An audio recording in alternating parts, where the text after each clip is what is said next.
Most people think meditation is about relaxing, maybe clearing your head, sitting cross-legged on a cushion, breathing slowly, and eventually reaching some peaceful state where all your problems temporarily disappear. And look, if that is what you have been told, I completely understand why you tried it once or twice, felt like nothing happened, and quietly moved on. But that is not what meditation is actually about, not even close.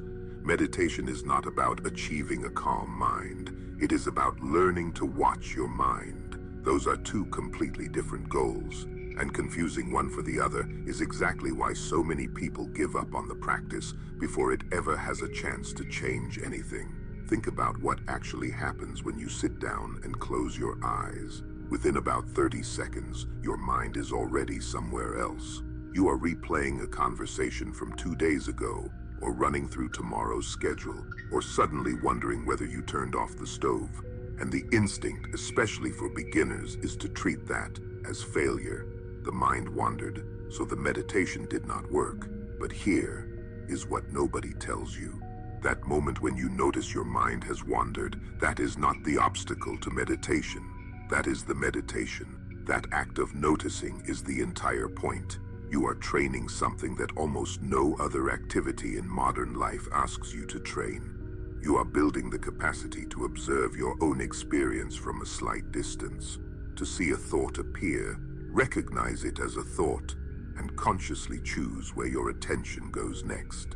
That is an extraordinary skill. And the reason it is extraordinary is because most of us move through entire days, months, years, without ever doing that once.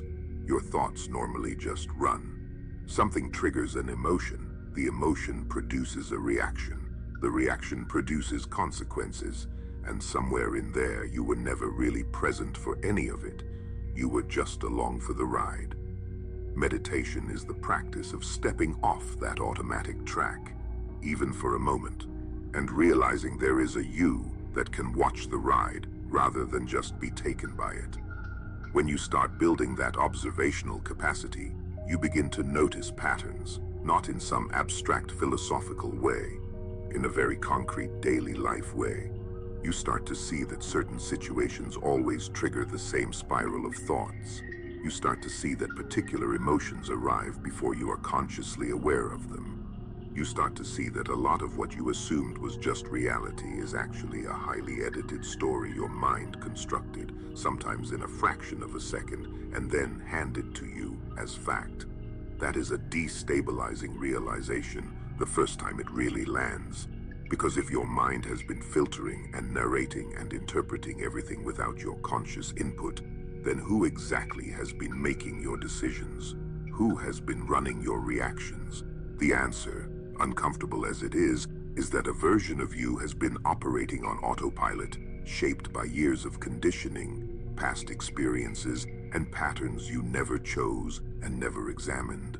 Meditation does not make those patterns disappear, but it makes them visible, and visible things can be worked with. Invisible things just run you. There is also something that happens to your relationship with discomfort when you practice consistently.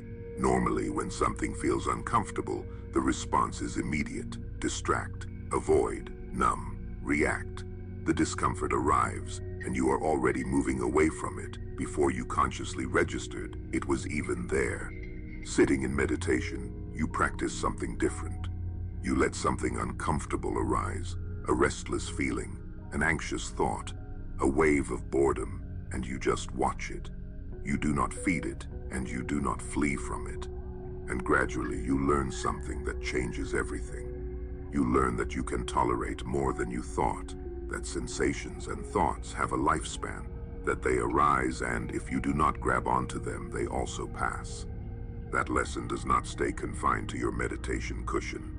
It starts showing up everywhere. In the moment before you say something you will regret. In the moment before you collapse under the weight of an anxious thought that felt enormous but was, on closer inspection, just a thought. People often come to meditation looking for peace, and they eventually find something better. They find clarity. Peace that depends on your circumstances is fragile, but clarity, the ability to see what is actually happening inside you without immediately being swept away by it. That is something you carry with you regardless of what is going on around you. The practice does not require hours. It does not require a perfectly quiet room or a special technique or years of training before anything shifts. It requires consistency and honesty. Consistency because the rewiring is gradual and cumulative. Honesty because the practice only works if you actually look at what is there rather than trying to manufacture a better experience than the one you are having. Some part of you already senses that there is a deeper level of awareness available to you than what you are currently operating from. That instinct is worth trusting. Meditation is not a retreat from your life. It is the most direct path back into it, fully awake, fully present.